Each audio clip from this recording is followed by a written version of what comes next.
नमस्कार। The public India में आपका हार्दिक स्वागत है।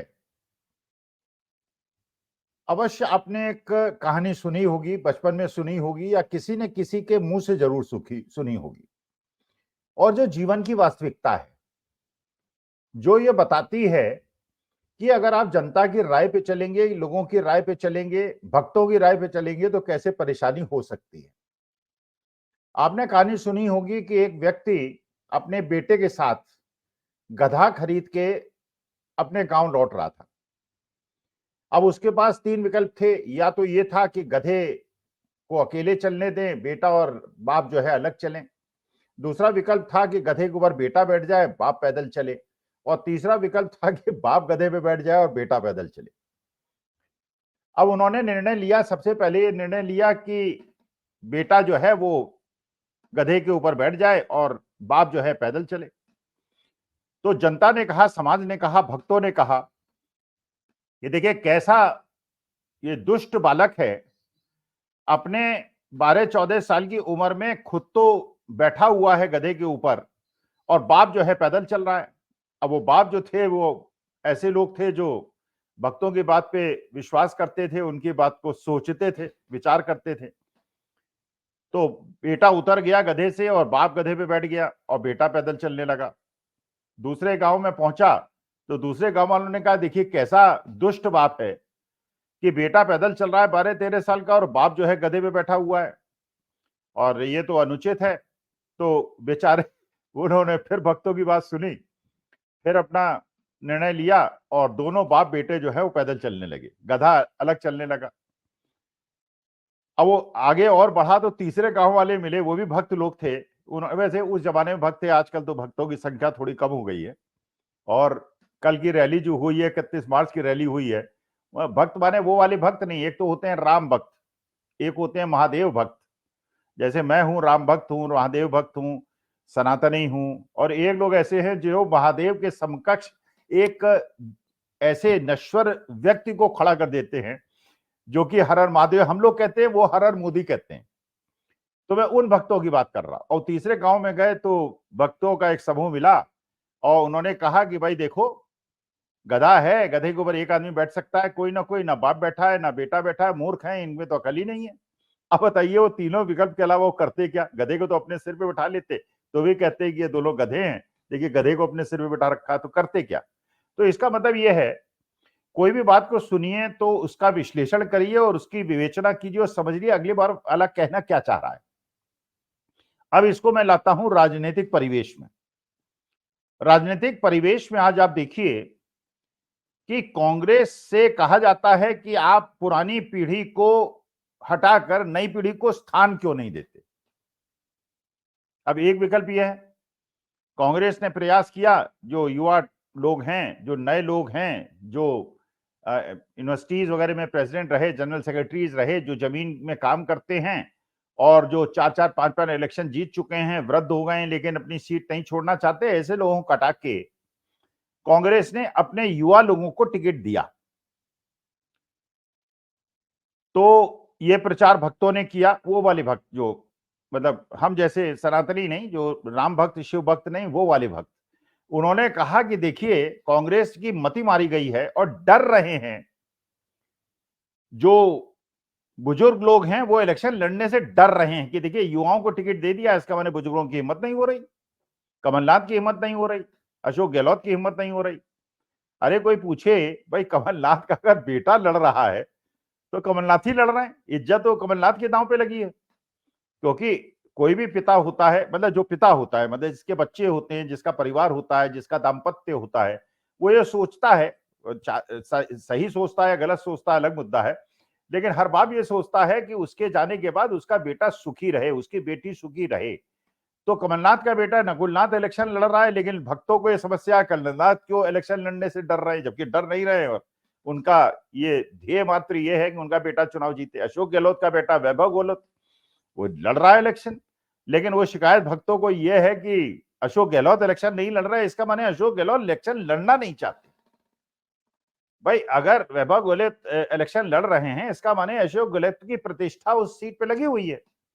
पिछली बार वैभव हार गए थे, और कमलनाथ के बेटे जीत गए थे, नकुलनाथ। और अगर मान लीजिए नकुलनाथ नहीं जीतते हैं या वैभव गहलोत नहीं जीतते हैं, तो ऑब्वियसली जो पिता की इच्छा है वो ये होगी कि बेटा जीते, लेकिन हार जाएंगे तो ऑब्वियसली वो चाहता है कोई भी पिता मृत्यु से पहले अपने बेटे को जीतता हुआ देखे, वो नहीं पूरा होगा और जनता फिर आगे उनकी पीढ़ी को और उनकी राजनीतिक एक प्रकार से जीवन का अंत हो जाएगा, राजनीतिक जीवन का अंत हो जाएगा। और उसके बाद बच्चों को कुछ एक दो इलेक्शन हारने के बाद फिर कौन उनको समय देगा, और जब तक पिता है और सक्रिय है तब तक टिकट मिलने की संभावना। लेकिन भक्तों को उसमें परेशानी है। अच्छा, जब पुरानों को टिकट देते हैं तो कहते हैं देखिए कैसे निर्लज जो लोग हैं, ये जो बुढ़े हैं 75-70 साल के, इनको तो ये लड़ा रहे हैं और बच्चों को टिकट नहीं दे रहे, युवाओं को टिकट नहीं दे रहे। तो इस प्रकार के प्रश्नों से अपने को विचलित करने की आवश्यकता आप लोगों को नहीं है, दर्शकों को आवश्यकता नहीं है, श्रोताओं को आवश्यकता नहीं है। अपने विवेक का उपयोग करें, उसका विश्लेषण करें।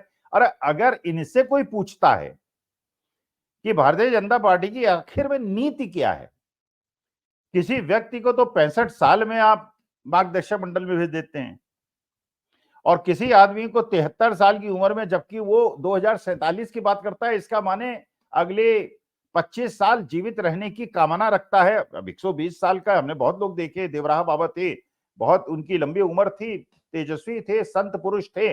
लेकिन मुझे तो ऐसा नहीं लगता कोई राजनीतिक व्यक्ति जिसके अंदर राजनीति का मतलब छल कपट होता है, तो छल कपट करने वाला व्यक्ति 122 साल जीतेगा और सत्ता में रहेगा, ये तो असंभव है। लेकिन वो 65 साल के लोगों को तो मार्गदर्शन मंडल में बैठ देते हैं। आपको याद होगा केरला के अंदर पिछली बार उन्होंने इलेक्शन लड़ाया था, जिनको मेट्रो का बादशाह माना जाता था, श्रीधरन साहब को, उनकी उम्र 90 साल से ऊपर थी और ये सोच के इलेक्शन लड़ाया था कि इनको मेट्रो मैन के नाम से जाना जाता है, बड़े प्रख्यात हैं, ब्राह्मण हैं और ब्राह्मण के खिलाफ लड़ा रहे हैं, तो इनको अच्छा वोट मिलेगा। मेरे ख्याल से ऐसे ही 1500 वोट मिले थे, जमानत उनकी जब्त हो गई थी। लेकिन 92 साल के आदमी को टिकट देने में उनको कोई परेशानी नहीं। अच्छा चलिए, ये अब अभी तक विश्लेषण कर रहे हैं इंडिया गठबंधन का, ये विश्लेषण कर रहे हैं कि वहां 80 साल के लोग इलेक्शन क्यों नहीं लड़ रहे, और जब वो 80 साल के इलेक्शन लड़ रहे हैं तो कहते हैं ये युवा पीढ़ी को स्थान नहीं देते हैं। अच्छा, कोई इनसे पूछे, चलिए 3 सीटों के बारे में चर्चा करते हैं, जो चर्चा हो रही है, आप लोग भी उसमें अपना ध्यान डाल रहे होंगे। कंगना रनौत जी का मंडी के अंदर, क्षेत्र के अंदर पिछले 10 साल में क्या योगदान है मंडी की है, जन्म हुआ है, उसी क्षेत्र की रहने वाली हैं, लेकिन लाखों लोगों का जन्म हुआ है मंडी के अंदर, और उन लाखों लोगों में हजारों लोग ऐसे हैं जो कांग्रेस के लिए दिन रात अपना कार्य करते रहते हैं और पार्टी के लिए लड़ते हैं, और बीजेपी के अंदर भी ऐसे हजारों लाखों लोग होंगे जो अपना तन मन धन समर्पित करते हैं, बीजेपी के लिए दरिया बिछाते हैं, झंडा ढोते हैं। और मेरे ख्याल से कंगना रनौत जी तो पिछले काफी दिनों से मुंबई जाके बिजी हो गई हैं, बड़ी उनके ऑफिसेज हैं, बड़ा पैसा है और है, अच्छी कलाकार है, तो उनके लिए मैं कोई ऐसा शब्द नहीं कहूंगा। महिला हैं और अच्छी बच्ची हैं और अच्छी कलाकार हैं, लेकिन राजनीति में अच्छा कलाकार होना, क्या ये एक श्रेष्ठता का, क्योंकि अगर कलाकार ही अच्छा राजनीतिज्ञ होता है तो एक महोदय तो है ही आज की तारीख में, मेरे ख्याल से विश्व के सबसे बड़े कलाकार हैं। माने जिस चीज की कोई गारंटी आज तक उन्होंने जो भी वादे किए उसको पूरा नहीं किया, एक भी वादा अगर आप देख लीजिए पिछले 10 साल के अंदर, जो जो उन्होंने कहा उसको सुनिश्चित किया कि वो पूरा नहीं करेंगे, और जो जो कहा कि उन्होंने नहीं करेंगे वो उन्होंने कर दिया। तो जैसे एक फिल्म का डायलॉग आपको याद होगा, कहता है वो कि जो मैं कहता हूं करता नहीं, और जो नहीं कहता वो कर देता हूं। मुझे लगता है उसी पात्र से उन्होंने प्रेरणा ली है। तो मुझे नहीं समझ में आया कि जो कंगना रनौत, उसके खिलाफ वहां पे विद्रोह शुरू हो गया है मंडी के अंदर, जो और होना भी चाहिए। वहां के जो लोकल एस्पिरेशंस हैं, जिन लोगों ने जिनके पास इतनी आमदनी नहीं है कि वो करोड़ों अरबों रुपए कमाएं, लीगल कंस्ट्रक्शन कराएं, और जब उसे वहां की कॉरपोरेशन तोड़े तो वो लाइमलाइट में आ जाए, जो कहें कि 2014 के बाद ही देश को आजादी मिली, उसके पहले जो आजादी मिली थी वो तो भीख से मिली थी। और वे भूल जाएं कि जब वो ऐसी बात कह रही हैं महान कलाकार, तो उसमें वो चंद्रशेखर आजाद का, राम प्रसाद बिस्मिल जी का, अशफाकुल्ला खां का, महात्मा गांधी का, पंडित लाखों लोग जिनको पेड़ों पे टांगा गया, जिनको फांसी दी गई, जिनको बर्फ की सिल्लियों पे लिटाया गया, जिन्होंने अपना जीवन 17-18 साल की उम्र में देश को समर्पित कर दिया, अपने प्राण त्याग दिए, उनका अपमान कर रही हैं। हमारे स्वतंत्रता संग्राम सेनानियों का, कांग्रेसियों का अपमान कर रही है, जो कह रही है 2014 के बाद देश को आजादी मिली और 2014 के पहले जो आजादी मिली थी वो तो भीख में मिली थी। मतलब वो ये बता रही हैं कि ये लोग भिखमंगे लोग थे जो स्वतंत्रता संग्राम के लिए फांसी पे चढ़े थे और हंसते हंसते इन्होंने फांसी का फंदा चूमा था। तो महान कलाकार शायद ये कहना चाहती हैं और देश की आजादी और देश के लिए लड़ने वालों का अपमान करना चाहती हैं। खैर, वहां पे विद्रोह शुरू हो गया है। जो रानी प्रतिभा सिंह हैं, जो वीरभद्र सिंह की पत्नी हैं और विक्रमादित्य सिंह की मां हैं, उन्होंने पहले कहा था कि मैं चुनाव लड़ने में इच्छुक नहीं हूं, इसलिए लग रहा था कि वहां प्रतिकूल परिस्थितियां हैं और पिछली बार वो जीती थी, बहुत अच्छी मार्जिन से जीती थी, लेकिन इस बार की जो परिस्थिति है उन्हें लगता था बीजेपी की स्थिति बहुत मजबूत है। लेकिन जब से वहां पे कंगना रनौत आई हैं और उन्होंने देखा है कि जमीनी स्तर पर कंगना रनौत का बीजेपी के लोग ही समर्थन नहीं कर रहे हैं और हरियाणा से और पंजाब से और बिहार से और गुजरात से, मतलब स्पेशली गुजरात से लोगों को वहां भेजा जा रहा है और वो कन्विंसिंग उनकी कर रहे हैं, तो लोकल जो उनका सपोर्ट बेस है वो सिकुड़ गया है, क्योंकि कंगना रनौत को टिकट दे के उन्होंने एक प्रकार से एक ऐसा एक्सपेरिमेंट किया है जो किसी को समझ में नहीं आ रहा है। तो अब वीरभद्र सिंह की पत्नी प्रतिभा सिंह भी चुनाव लड़ने के लिए तैयारी कर रही हूँ, कह रही ठीक है अगर टिकट मिलेगा तो मैं लड़ूंगी। अच्छा, दूसरा देखिए अरुण गोविल साहब। भाई ठीक है, अरुण गोविल साहब बहुत अच्छे कलाकार हैं, बहुत सम्मान करता हूँ और वहाँ मेरठ के अंदर इलेक्शन लड़ेंगे। ओरिजिनली वो भी मेरठ के रहने वाले हैं, लेकिन वो भी भूमिका अदा की थी, उन्होंने बहुत सारी भूमिकाएं अदा की थी। अगर आप गूगल करेंगे या देखेंगे तो उन्होंने बहुत सारी पिक्चरें बनाई हैं और बहुत सारी पिक्चरों में उन्होंने अदाकारी की है। रावण जो पहले बना करते थे, रामायण के अंदर जो रावण बने थे उन भी वो मेंबर ऑफ पार्लियामेंट रहे गुजरात से। और भावना चिखलिया जो थी, जो सीता बनी थी, मैया सीता बनी थी, वो भी मेंबर ऑफ पार्लियामेंट बन गई। लेकिन देश की जनता को जरा समझना चाहिए कि अरुण गोविल साहब ने बहुत सारे रोल किए हैं, सारी उनकी पिक्चरें तो देख लीजिए। देखिए होता क्या है, वास्तविकता में होता क्या है, जो मुझे लगता है, जो मेरे साथ होता है, जब मैं किसी व्यक्ति को उस पद पे रख देता हूं अपने मानस में, जब मैं देखता हूं कि अरुण गोविल साहब जो हैं वो भगवान श्री राम का प्रतिरूप हैं, जब उनको देखता हूं तो भगवान श्री राम की कल्पना दिखती है और उसके बाद उस आदमी को कोई ऐसी हरकत करते हुए देखता हूं तो मेरे मन को ठेस लगती है, मेरी सनातनी मन को ठेस लगती है। क्योंकि भगवान श्री राम जो है वो आदर्श हैं, जो मर्यादा पुरुषोत्तम हैं। और जब ये व्यक्ति कभी कोई ऐसे काम करेगा, क्यों करेगा, क्योंकि वो आदमी है, वो भगवान तो है नहीं। तो परम पिता परमेश्वर है वो ही ऐसा है जो त्रुटि विहीन है। त्रुटि विहीन हम जैसे लोग, आप जैसे लोग, जितने दर्शक श्रोता है, वो अरुण गोविल हो या मोदी जी हो या राहुल गांधी हो, ये लोग, ऐसा नहीं हो सकता कि इनके अंदर कोई कमी ना हो। अरुण गोविल साहब में भी होगी, मेरे में भी है ही, मेरे में बहुत सारी है। जब हम कहते हैं भगवान के सामने प्रार्थना करते हैं, मैं मूर्ख खल कामी, तू दाता मैं पाता, माने मैं पाने वाला हूं, मैं लेने वाला हूं, तू देने वाला है और भगवान मुझे दे, क्यों मैं भिक्षुक हूं। जब मैं परमेश्वर के सामने जाके मत्था टेकता हूं तो मैं भिक्षुक हूं, वो देने वाला है। अब ऐसी ही स्थिति आएगी। अब बताइए, भगवान श्री राम से कोई जाके महिला कहे कि मेरे पति जो है हॉस्पिटल में है, मुझे 10 लाख रुपए दे दीजिए। अब अभी तक तो भावना ये बनी हुई है ना कि भगवान श्री राम से जो मांगोगे भगवान श्री राम दे देंगे।